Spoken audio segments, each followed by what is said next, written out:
Hello, and welcome back to Kim Reads as we continue with the Hunchback of Notre Dame, Chapter 14, Sanctuary. As it turns out, Captain Phoebus was not dead. His wounds had been serious, certainly, but they had been healed. He had slipped away from the hospital one night after being questioned by Sir Robert and had not returned. He knew there would have to be a trial, and he wanted no part of it. Once he could stand up, he left to rejoin the army. But even being back there did not make him happy. Soon he wished to be back in Paris with Fleur de Lis, who now filled his heart. He had had enough of silly girls, especially after one of them had almost gotten him killed. 2 months had passed by the time he arrived at the home of Dame Aloise and her daughter. The young lady was sitting by the window when he rode upon his horse. She flew downstairs to let him inside. She was very happy to see him. "Where have you been?" she demanded. "Oh, you are even more beautiful than the last time I saw you," Captain Phoebus replied, ignoring her question. "Enough! Tell me where you've been." She pulled his arm and forced him inside. They went upstairs to the apartment. "I was hurt and became ill." "Hurt? What happened?" "It was nothing really, just a scratch. A silly fight between men, that's all." Fleur de Lis started to cry. Now, Phoebus said. "I'm fine, can't you see? I'm just so glad you are well. I missed you." "What was the fight about? Who did you quarrel with?" Phoebus stood by the window. "Enough! It's done now. There's no need to relive it. Tell me, how are things in Paris? What's the latest news? Look at that crowd down there. What's happening?"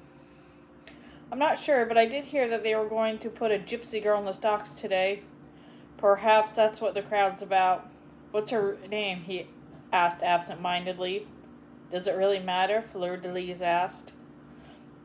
"I suppose not," Phoebus replied, growing distracted as he looked at Fleur de Lis' pretty blonde hair. "Do you promise you'll never get hurt again?" she asked. "I do." "And you swear you love no one but me?" "I do." "Good," Fleur de Lis said. "Come, let's get some air." She stepped into the balcony and Phoebus followed her. The clock struck 12. "There she is," someone in the crowd called out. "Why, it's that awful gypsy with the goat," Fleur de Lis said. Phoebus turned very pale. "What? You remember that goat spelled out your name? Oh, it was terrible." "Why are you so pale?"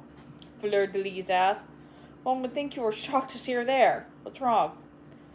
"Nothing," Phoebus said quickly. "Nothing at all."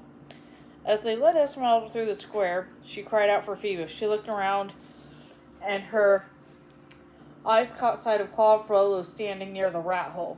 "Oh no," she said, "not him. He will haunt me even in my last moments." Claude Frollo was pale. He was dressed in his official clothes, but looked unhappy. He walked up to Esmeralda and said, "It's not too late. I can save you." "I will never go with you. Go away, or I will tell everyone it was you who attacked Phoebus and not me." "They will never believe you." "What have you done to him?" she cried. "He is gone." As the guards pulled her away, Esmeralda looked upward and saw him. "Phoebus, he was there." "Phoebus!" she cried. "Phoebus!" And with the shock of it all, Esmeralda fell to the ground.